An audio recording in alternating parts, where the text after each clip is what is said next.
It is a brand new year. And so that means it is time to take that first step towards those dreams and that calling that you have been feeling. You can head over to unashamedlyu.com, click on the coaching tab, and schedule your free introductory coaching session today. These coaching sessions are perfect for anyone that is wanting to start something new, even if you're not sure what it looks like yet, and you just want someone to run some ideas by and see what steps to take next. Or if you have started something, but you're just feeling stuck and you need some help with those ideas and dreaming big again. Let's work together to unlock the full potential that God has waiting for you.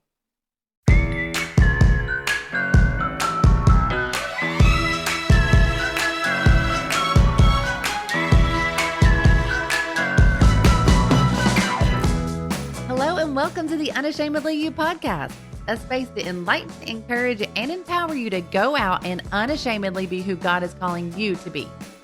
I am your host, Jamie Herndon. I pray you hear less of me and more of Him as you listen to today's episode. Let's grow together.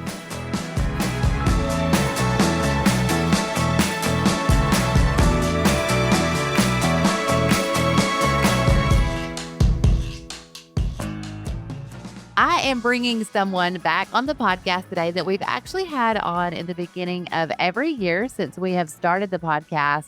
She is a huge inspiration for several reasons. One, she has a talent and she has put herself out there, put herself online to give others tips to grow and to learn from, which is one thing that Unashamedly You is all about. And two, she is a mom, a wife, a pastor's wife, a business owner. She manages her social media. That enough is so inspiring. She spoke to us on the podcast, two very important episodes. So, episode 9 and episode 70. So, if you have not yet, after this one, make sure that you go and listen to those because they both have so many good tips on there. Shelley Coon with the Goodness Margin. Welcome back to the Unashamedly You podcast. It is always such a treat to have you on. And if you'll just take a moment and introduce yourself. Well, thank you, Jamie. I'm thrilled to be on here again. My name is Shelley, and I am just passionate about us being able to live our lives in a peaceful way. Really, that's what's driven me to do these things. And so the routines and stuff I share is not because I just thought, hey, what's something that I could share? It was because it was already things that I was doing because I felt stressed myself and I needed to come up with tools in order to do things and to fulfill the calling that I feel like God has placed on our life. So I've been married to Lane, who is my favorite person for almost 22 years now, which is crazy. And we're kind of in a new season right now. Our son is 18. He's a senior in high school, so he's graduating. So that's a whole, let's not talk about it for a while because I'll just like start crying here on the podcast. We're in that new season. And then we also have our 9-year-old daughter, Elsie, to keep us young as well. So just trying to live life to the fullest, but also at the same time, trying to maintain peace and balance and structure just like everybody else is doing. And you're actually doing a great job at it. I do not know that everyone else feels like they are doing as good of a job as it seems like that you are, but that is why we have you on here today is to talk about those. So something that you are known for, and it's absolutely changed. I know my own life, and I've had so many listeners mention this as well, is you talk about resetting your home and you talk about resetting it at night for the next day. But let's talk about something really quickly. What about resetting our mindset about start times? So, January is coming to an end. I know I'm feeling it. I'm seeing so many others are posting online. They're saying they feel like they never really even got to start 2025.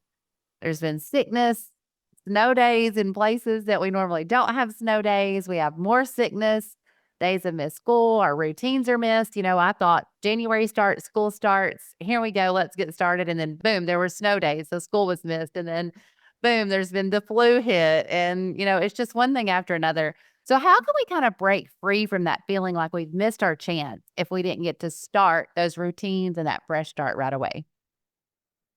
I totally hear what you're saying because I feel the same way. I was just talking to somebody last week that we were saying, well, maybe this week will be like our fresh start to the new year.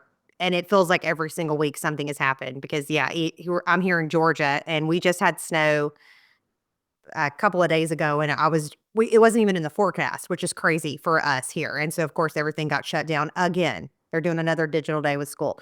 And that's kind of how we feel. And really, historically, and I don't know why I don't remember this every year, January is an insane month. And I feel like it is for just about everybody, but it's a really busy month for us as a family, for us as a church. And so if we're saying, well, January 1, I'm going to do this, but then we're still coming out of the holidays. And sometimes we feel like I said I was going to do all of these things and I haven't done them. So now I've missed my chance and I cannot be new year, new me, which I think is our first problem. We're not a new person January 1st. We are, not to be like Debbie Downer, but we're like the same person that we were before, but we still can improve things. And so that's okay if you miss January 1st. That's okay if the first Monday in January, your kids were still out of school. And then the next Monday, they had already gone back to school and they brought home the flu. And then I think the next Monday was Martin Luther King and we were all, off work, out of school, all of that stuff. And so rather than looking at January 1st as a start date, really any time is a time that you can reassess your life, look at your goals. What are you wanting to do? What goals are still relevant? We don't have to wait till it's January 1st and wait again till January 1 of 2026. We can decide today, okay, today is a day that I want to look and make some decisions about some things that I'd like to change. It's funny that you say, new year, new me, and it's really the same you, the same terrible habits that you've always had.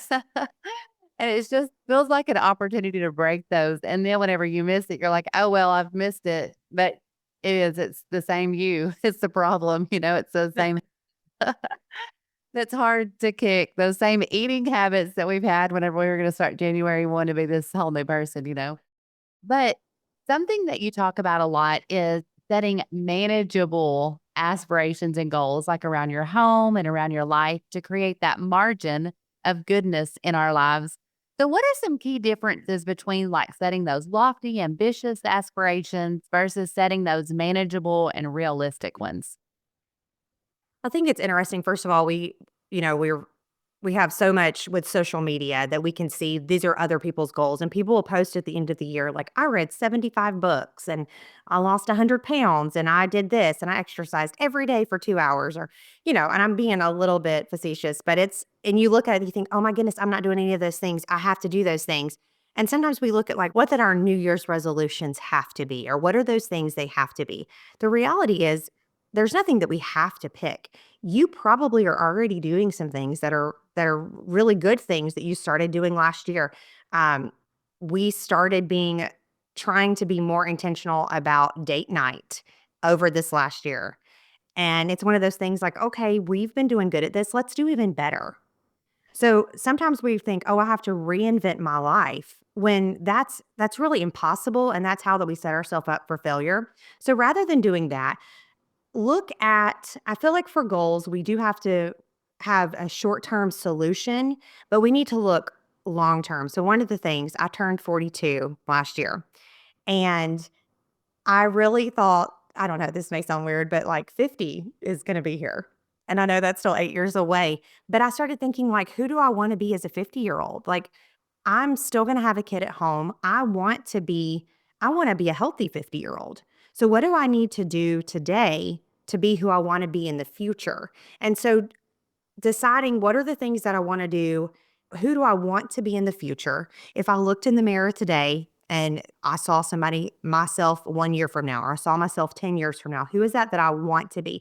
Not I need to read a book a month, or I need to do this, because sometimes those are things that it's like other people's expectations. And absolutely, I'm trying to read more this year, being more intentional about that. But what am I reading? What is my purpose? What are the books that I'm reading? What is my goal? And so rather than trying to completely reinvent ourselves, stop and say, okay, what is this thing that I'd really like to be? And then what are some things that I can do? I prefer quarterly goals. So, what are some things I can do over the next 3 months? We can actually look ahead and see this is what's happening over the next 3 months of my life. I know what's happening. For example, if I'm looking at let's see, it's quarter one would be January, February, March, April, May, June, July, August, September, like that going the end of quarter two into quarter three. I'm not going to pick something crazy that I'm going to do. We have really, really busy summers typically.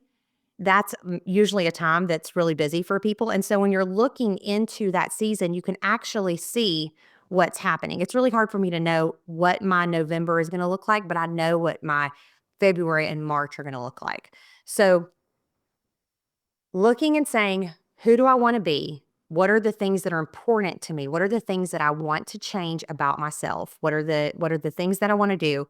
And then what are the things I can do over the next 3 months? And by creating those goals for the next quarter, we can kind of divide that stuff out too. Like, okay, I want to lose 10 pounds this year. That's only 2.5 pounds a quarter. That is attainable. Like, you could actually do that. Sometimes we try to do these fad things. We're going to reinvent ourselves. And that's the reason that we fall off the wagon. I'm going to get up at 5 a.m. every morning when you've been sleeping till 8. That's probably you're going to set yourself up for failure if all of a sudden you're getting 3 hours less sleep. You know what I mean? So stop and say, not what does everyone else think I should do, but what are the things that I know are going to improve my life today in the future? What are the things I can do today that are going to improve my life? And what can I do right now? And what can I do this quarter? What are my goals for this quarter? Rather than trying to set these lofty aspirations that for the next year. So I'll just be real transparent. One thing that I did not do this year is I did not put down a weight loss goal on my to-do list for the year. And I always am putting a certain number and I'm like, I'm going to lose this much. And rarely have I lost that much by the end of the year. But it was definitely a big lofty goal to have. But I said the same things. I don't know, maybe going into I'm 38, I just turned 38, but going into 40, for some reason, you just start immediately thinking about 50s and you're like, okay, I don't want to be broke down. And so I did the same thing. I'm like, what could I do to improve myself? I have someone that was helping me with food and different things. And she's like, your macros and you've got to, you need to help do this and this. And it was really stressing me out because I'm like, I have no idea how to do that. I've always calorie counted and that's just all I've ever done. And they're, today it's, the more protein and the macros and all the things. I don't even know what they all are. So I'm like, what is one thing that you can give me that you see that I need to do that could improve my health and my lifestyle? And we narrowed it down to I just need to drink more water. And she's like, if you could get in so much water a day, then you would feel better and you would have better health. And so we started there and it felt so much better to me and it didn't feel overwhelming, but it was one small thing that I needed to do instead of saying, I'm going to drop 20 pounds or I'm going to start counting out protein, counting out macros, counting out this, counting out that. It's like, okay, you need to drink more water. And I'm like, okay, once I get that down, let's go to the next step.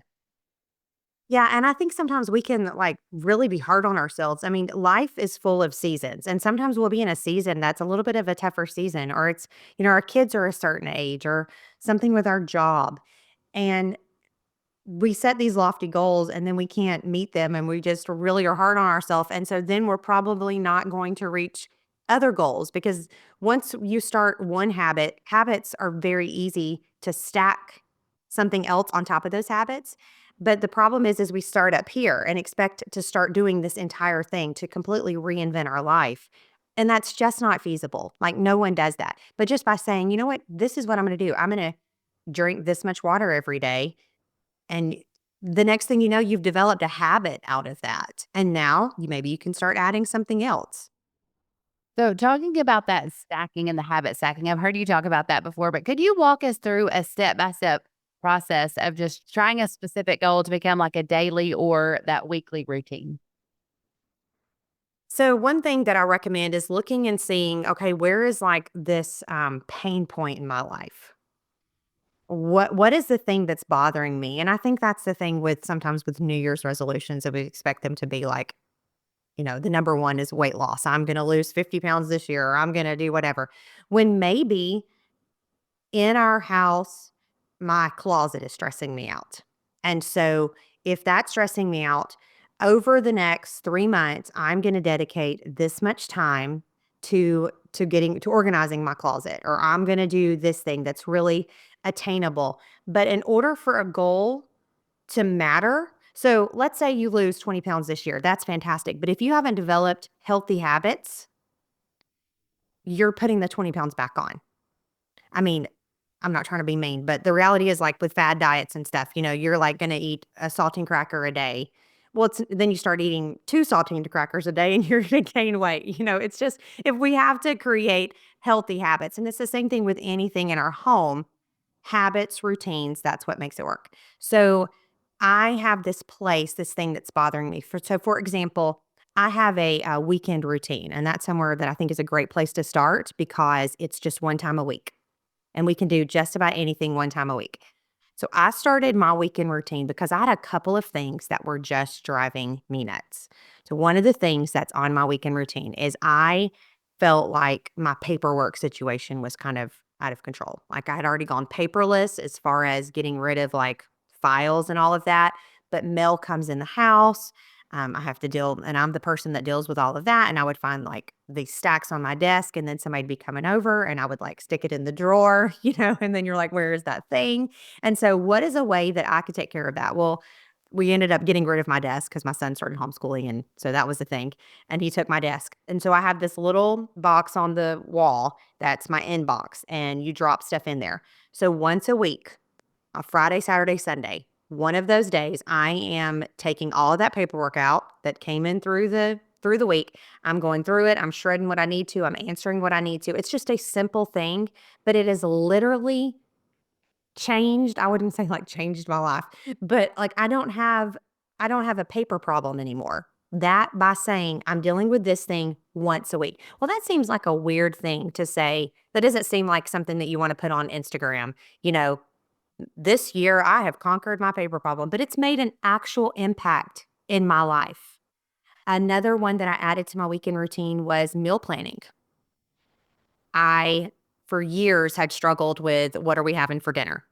And I do have a course on meal planning if you struggle with that as well, that you can purchase that on my website. But every weekend, I look at the next week and I make a plan for the meal plan. And it has made a huge difference. It made a difference in knowing what we're going to eat. It made a difference in our budget because eating at home is so much cheaper than eating out. Like it's crazy. I don't know. You have two kids, right? I have three kids. Okay. Well, we have a teenage son and a little girl, and I feel like we go out to eat, and like it's $100. Like, what in the world? So if we're going to save money, it means we're going to eat at home, and I have to have a plan for that. So I added doing my meal plan as part of my weekend routine. And this year, I've added a couple of more things to that weekend routine because I've already started doing that. So that's like a habit stack. This is something that I'm going to do every single week, and just start with the one thing that I'm going to do this, and then I'm going to add something else to it. And then let's add something else to it. And no one else has to dictate what that is. It has to be what do you think you need to do? What is something that you need to start doing? And we can then stack those things and it becomes not so overwhelming. I'm glad to see that I'm normal with the paper problem because that's definitely an issue that I have where the mail gets stuck here. And like you said, it just is exactly what you just said about people are coming over. I stuff it in this drawer and then I just keep stuffing till the drawer's full and there's no more paper that can fit in that drawer. And then it takes over another drawer. It is very, very normal. And then we lose the thing that we needed and all of that. And so everybody's got the thing. Like, what is the thing that's bothering you?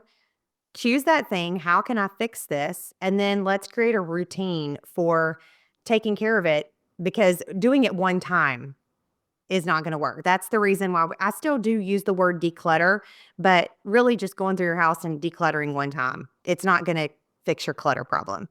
What fixes our clutter problem is a regular routine of looking at our stuff, creating a habit.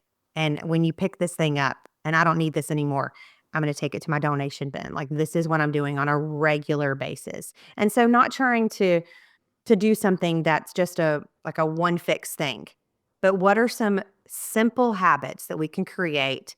And slowly you will see they make a big, big difference when we do those little things, but we do them on a regular and a consistent basis. What role do you feel like that being accountable to someone plays in creating long lasting habits and some practical ways, that you can build accountability into those routines. And then you talked about, every 3 months, like those goals every 3 months. So, how frequently should someone check in on their goals? And kind of what's the best way to measure those small wins along the way where, hey, I did this, and you just keep kind of, I guess, stacking on top of that? Accountability is huge. There's actually so many studies. I was like looking that up this morning. There's a University of California did a study, and this is already people who have created goals. So it's not just the general population. You already have people who they've already created goals. And it showed that if they just share those goals with somebody else, they are 33% more likely to achieve those goals, which is huge. And there's all kinds of ways that you can be accountable with your goals. You could share them with somebody. You can some people share them on social media. That's a way of like saying, "Hey, this is what I'm doing. I'm gonna share this with a group of people."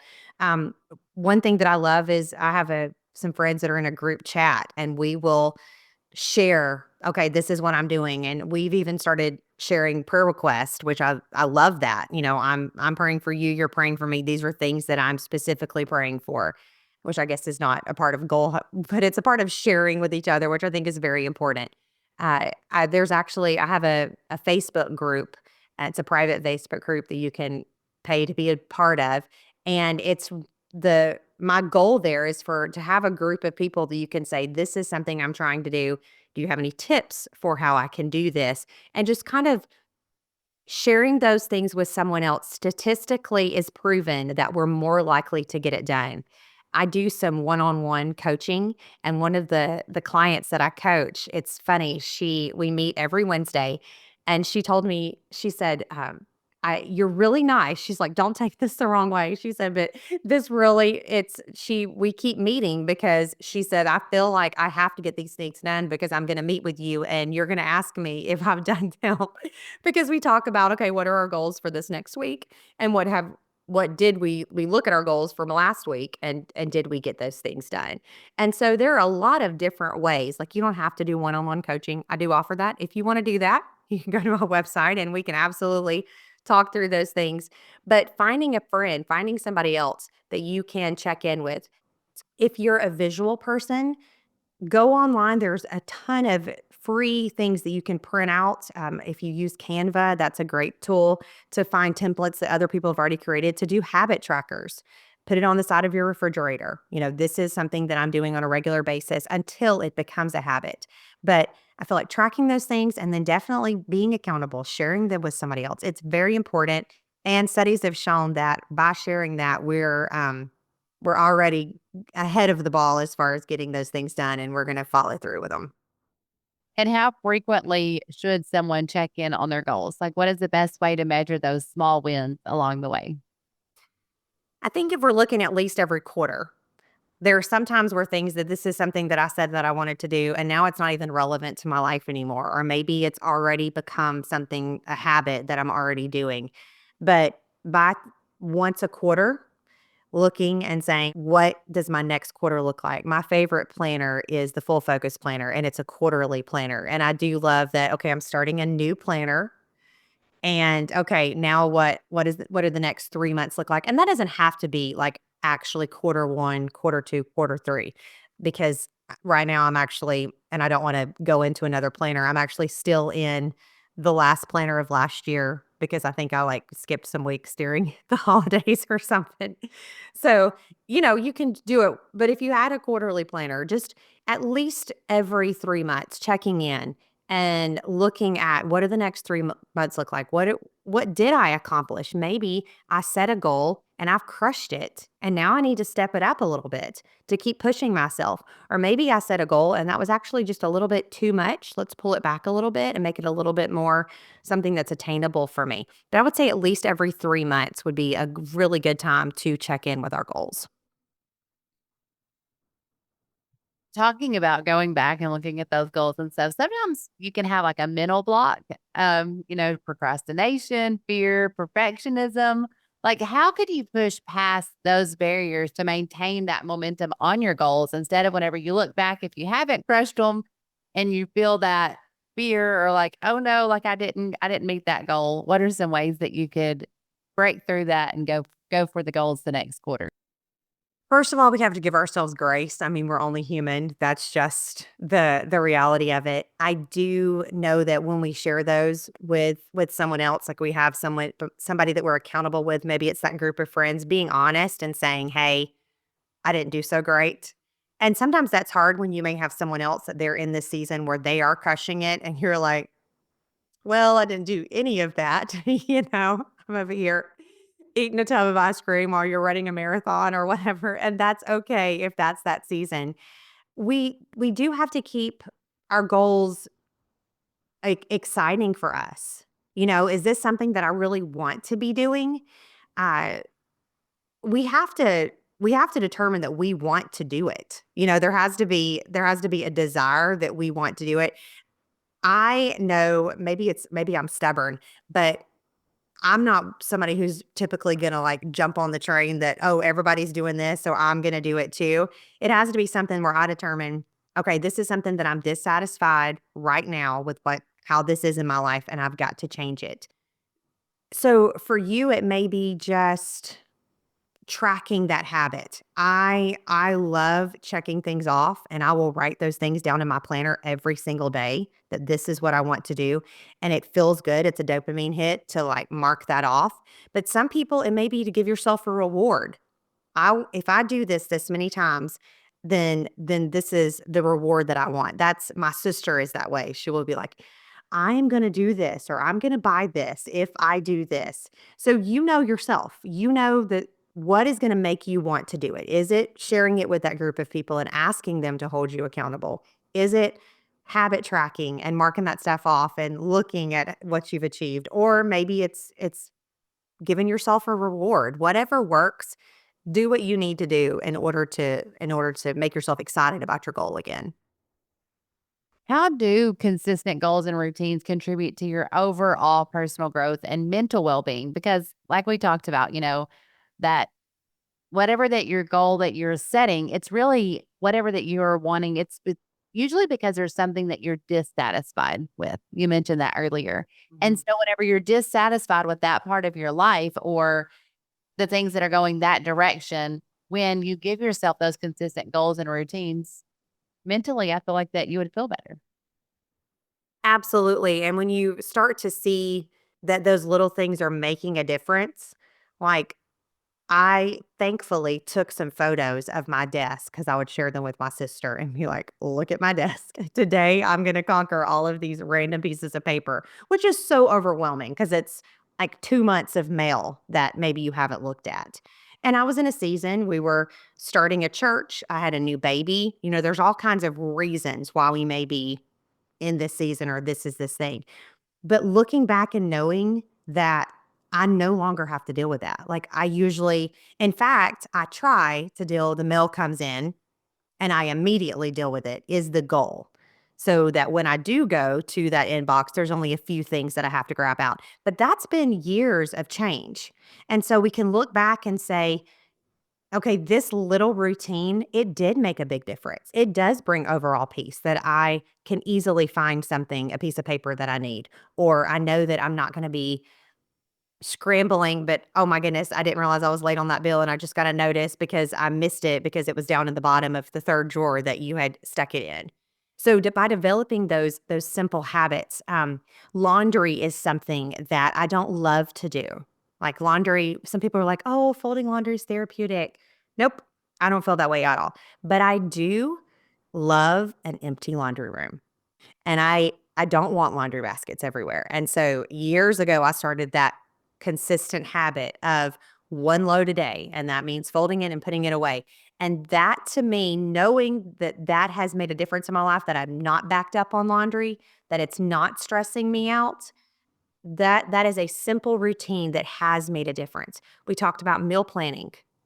It used to be where I would make myself sit down and do it, and it was a whole thing. Well, now it's become a part of that routine, and it's like, okay, I still don't love meal planning. Like, I would love to just love it. Like, I am waiting on the day that I love working. My husband has a rowing machine, and I've started using it, and it hurts. Like I want to quit in the middle of every single workout. I'm waiting on that moment and I may not ever love it, but I love having more energy and I love feeling better. So I think it's just reminding ourselves that I'm doing this thing and if I do it consistently, it's going to make a difference. It's going to bring peace into my life. So many times I talk about clutter and people ask me about clutter. And it's hard work to pull everything out of your closet and to go through your closet and you're sitting there thinking, what was I doing? Why did I ever think this was a good idea? And then putting it all back or to consistently stay on top of the clutter in your house. It is work, but the peace that it brings by having those consistent things, that always is the reward is greater than the sacrifice in those instances. And so I think that's where we have to get to is we realize this is something I really want. It's a pain point. If I keep doing it regularly, I'm going to be so thankful. Let's talk about sticking to those small goals. You talked about that all throughout this podcast where you just get that one small thing and you stick to it. How does it impact the other areas of your life, like your relationships, career, self confidence? I feel like it could just that it affects every area of your life. Whereas whenever we do have that clutter or we do have those things in our life that we don't like, that we're dissatisfied with, that affects every area of our life as well. So, with talking about clutter, physical clutter is mental clutter. Studies have shown that throughout time. Like, there's been so many different studies that have shown that there was actually a study, and I wish I could remember the exact statistics of it, but it talked about, especially in women in our homes, how that clutter truly affects us mentally. And so, obviously, if we feel at peace in our home, that's going to affect everything and make such a big difference. Not to mention, it affects that someone we want to invite someone over for dinner and we're not going to panic and freak out. We know, okay, it's not going to take me long because I have this regular routine where I do these things and I clean my house. I tidy up every night. So to have somebody over for dinner, I just maybe need to pick up a few things and run the vacuum rather than, renting a dumpster because I've got to, I'm being a little extreme, but it's true that these things do affect us. And so by having these consistent routines, we bring peace to our life. But also, I don't know if you've ever heard the phrase, I remember hearing it growing up, like, if you want something done, give it to somebody who's already getting things done, or give it to somebody who's already busy, which I don't really care for the word busy, but we can stack if we become a consistent person, which is what we want to be. We want to be someone that's consistently doing the right thing, that it's not we're not an inconsistent person. If we can train ourselves to be more consistent, it's easier to be more consistent, and that sounds kind of redundant, but we start doing one thing, then it becomes easier to do something else. I mean, think about it in anything else that you've done. Maybe years ago, it was hard for you to read the Bible through in a year. That seemed like, okay, this is a big deal, but you start reading the Bible every single day, and then the next thing you know, it's been 3 years and you've read the Bible through every year, if that's your goal, whatever that is. So those habits that may seem hard when we start them, if we become consistent with them, it becomes so much easier to build another consistent habit on that. We become a consistent person that's getting the things done that we need to get done, and we're feeling more peaceful. We're maybe even more joyful. It's going to affect our entire life for sure. I can totally see that. And it is true. I have heard that thing for sure about, if you want to get something done, give it to someone that's busy or give it to someone that's already doing all the things and then just add one more thing to their list. But I haven't thought of it that way before is they know how to get things done. And that's why they're saying if you give them one more thing, oh, well, they've already getting done 5 or 6 other things. So talking about, all the clutter, which is something that you talk about getting rid of, and just the habits that you talk about forming and making into those routines.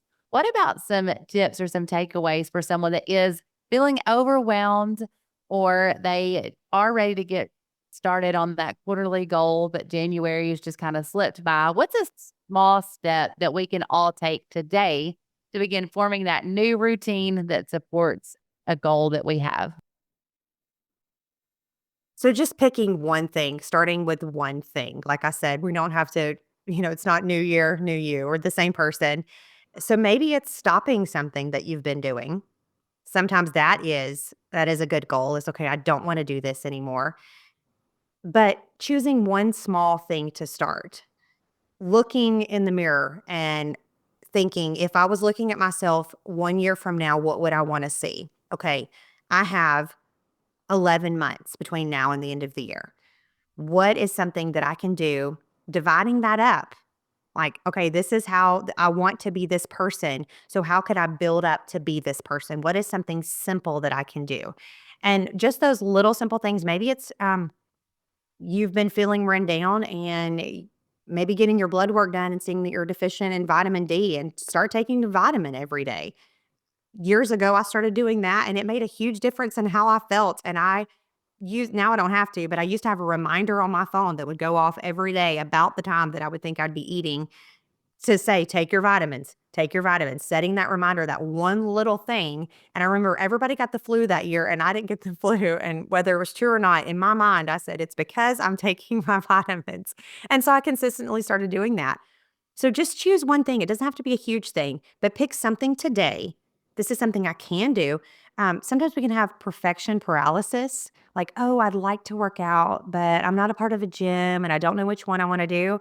Pull up a YouTube video. There are literally thousands of free YouTube videos, 10-minute workouts. Do a 10-minute workout. Don't go, well, tomorrow I'll wake up at 5 and I'll do a 1 hour workout. Probably you may not do that. Another big tip is to do it first thing. Sometimes we'll say, okay, well, this is something I'd like to start doing. Try to make that something you do like the first part of your day rather than I'm going to do this every evening. Because for me, the evening gets here and then it's like, no, I've already showered. I'm getting in my pajamas and going to bed. So making that consistent, like this is the first thing I'm going to do. I'm doing this early in the day, but choosing one small thing today and then celebrate that you have successfully done that and add something else to it when you feel like it's the appropriate time. One thing I think that's easy to do as well is whenever we look at those goals that we have and you don't do them, then instead of tomorrow being like, okay, tomorrow is a new day and I'm going to do it, we're like, why do we feel like we have to wait till Monday? You see that about diets or you see that about going to the gym, you see that about starting something new. Like, okay, well, I'm going to go to next Monday. We blow like a whole week because we didn't get started that day. Or if we messed up during that day, instead of giving ourselves that grace that you talked about, we just kind of give up. Yeah. Yeah, you don't have to wait until next January 1st. You don't have to wait until Monday. We can start doing something today. And if we miss a day, then do it again tomorrow. Or I didn't do this, or I accidentally did this instead of not doing it. Okay, tomorrow is a new day. And doing whatever you need to do to remind yourself. We bought, my husband actually ordered them on Amazon. They're these like, it's a dry erase marker, but they're specifically for mirrors or glass. And we'll write notes on our mirror. And sometimes because like for me, I don't wanna take a shower and get ready for the day and then do things and then work out and then have to take another shower and get ready again, and so if I shower, like, well, that's not happening. I'm not getting that workout in. So I will literally write on my mirror, "Workouts." You walk into the bathroom, I'm looking at it, I'm like, "Oh, I wanna do a 15-minute workout before I get a shower." Do little things to set yourself up for success. Write a reminder on your mirror. Set a timer or a reminder on your phone that dings and reminds you of something. Write it down in your planner, whatever works for you to consistently remind yourself. And if you forget, absolutely start tomorrow. You don't have to wait till the perfect time to do it. Speaking of those reminders, do you have any specific tools, apps, or resources that you would recommend to help like track goals, maintain that accountability, and tell us where to find you and all the accountability things that you have going on as well? Well, I love my planner. I use my planner every single day, and it does really help me to write down what I need to do because I would feel so scattered and spastic if I didn't have that. Just last night, I had to sit down and write a brain dump for some stuff that I need to do. And then I was like, okay, it's not as bad as I thought. These are the things that I have to do tomorrow for this thing that's coming up. So using a tool like a planner, I do have a planner that I love and I have it linked. If you go to my website, thegoodnessmargin.com, I have a tab there that's for favorite things, and I have a link to that planner where you can save for that. I love my planner, but I don't pay for an app. I use the reminders app, and I have an iPhone, and I have a couple of things that'll like just ding and remind me. I was actually going to mention that if you didn't. You guys, the reminders app on your iPhone, if you're not using it, use it. You can use it for so many things. Like I create my grocery list on there. Whenever we are going on a trip, it says trip. I add all my things in there daily, like things that I'm going to do that very day, things that I need to return to Amazon. Like literally, you can just make so many of those different pages, and mine looks crazy, but I live by that. I love that list, and they have updated it, and so now, like, with the grocery list, it'll, like, divide it into categories, so you're in the store and this is produce, and you can share those lists, so I share that with my teenage son and my husband because it never fails. I will like, the Walmart order will deliver to the door, and my son's like, "Oh, did you put bread in there or whatever and or something that he eats that I don't eat?" And I'm like, "No." And he's the order just delivered right now. And you're telling me that it's not on here. So now they also have access to that and they can. So when it's time to place the order, I can look at it and they've added stuff to it. So absolutely, you can make so many lists. I love the reminders app. And that's part of that perfection paralysis. I think we think we need like the perfect app or we have to try the new thing or do whatever when we really have tools in front of us. Easy, simple things. Just set a reminder, write a note on your mirror, whatever you need to do. But yes, so I use the reminder app. I use the notes app. I love the notes app. I also will use that sometimes for certain kinds of lists that I need to do. And then I do have some things on my website where that I can recommend. I have some books that I recommend that's also on that Amazon list that's under my favorite things. And then I also do offer one-on-one coaching, and then you can be a part of the private Facebook group, and that's all also on the website. And you can find her on social media as well under the Goodness Margin. And I will share all these links in the show notes with you guys as well. So whenever you go to Apple or Spotify, you can go to the show notes, which are the notes below the podcast, and I'll have every link linked to be able to find her, be able to find all those things. And like I said and mentioned earlier in the podcast, if you did not listen to episode 9 and episode 70, go back because a lot of this clutter that she's talking about, she talks about in those podcasts on some tips on how to get rid of it. And it honestly has changed my life. The black trash bag has been, that's been my biggest takeaway and the biggest help to me. And also, of course, the resetting your home at night, that one as well. So make sure that you guys listen to those because they're life changing. This podcast has been so much fun, as I knew it would. You are such a help. I love having you on the month of January just because it just feels good to reset. It kind of gives me my own fresh reminders of things that I can do to reset my own life. And I know that our listeners love it as well. So thank you so much for being on here and taking time out of your busy, busy schedule to be with us today. But what is something that you would want to leave with the Unashamedly You community before we end the podcast? So something that I've been thinking about a lot lately, and you said busy, and we all the reality is all of our lives are very, very full. But we all have 24 hours in a day. Like we all have the same amount of time. And so we really do have time to do the things that we want to do. And that's something I've really been trying to readjust my thinking. If there is something that is a high enough priority, then I can make the time to do it. I've been trying to be healthier. Like I said, looking at that age 50 coming up, I want to still be active. I want to get out there and be able to move and do things. And my knee hurts when I when I walk and I'm like, oh great, this is already happening. But I want to be active. I want to be healthy. And so I can say, oh, I just don't have the time to do that. And then I'll pay the price down the road, and we say that so many times, "Well, I don't have time to do that." When the reality is we all have the same amount of time, and we do have time to do things. We just have to decide what's the important thing. What do I want to spend my time with? Which will mean that I have to say no to something else probably, because, like, I've learned sleep is super important to me. Very important. I need my sleep. I used to I would see people who would be like, I do this and I go to bed at midnight and then I get up at 5 a.m. and that sounds amazing. I would not be alive with 5 hours of sleep. Like someone would have already killed me probably because if I wouldn't have just fallen over dead. Because I need 8 hours. And studies have shown that women do. We need anywhere from 8 to 9 hours on average of sleep. What do I need to do that I can be productive during the day and so that I can get that 8 to 9 hours of sleep? What do I need to do that I can set aside the time to minimize my home so that I can feel that peace? What do I need to do so I can get up in the morning and pray and read my Bible first thing because I know that that's going to set my day up for success? I do have the time. I just have to decide what I'm going to spend my time to do and what's the most important thing for me to do. And it sounds harsh, but I'm trying to really adjust my own thinking.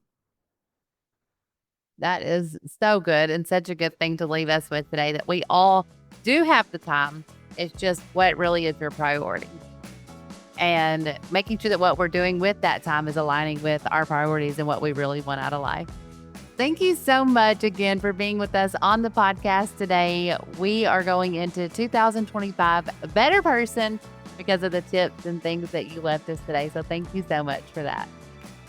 Thank you. I truly enjoy it. And I love what you're doing. I love all the things that you share. So keep doing that. Thank you for listening to another episode on the Unashamedly You podcast. I pray that this podcast encouraged and motivated you to help become your best self this new year. Make sure and check out the show notes for how to get in touch with Shelley on the goodness margin and for all those links that she had mentioned. If you have a topic that you want addressed, or if you know someone that you want to hear their story shared, if you'll email us at uyteam@unashamedlyu.com or just send us a message through social media. We love tackling those topics and featuring the guests that you all refer. And if this podcast blessed or helped you in any way, I would love if you would leave a review over on Apple or Spotify or YouTube and go into this new year even more determined than ever to be unashamedly you.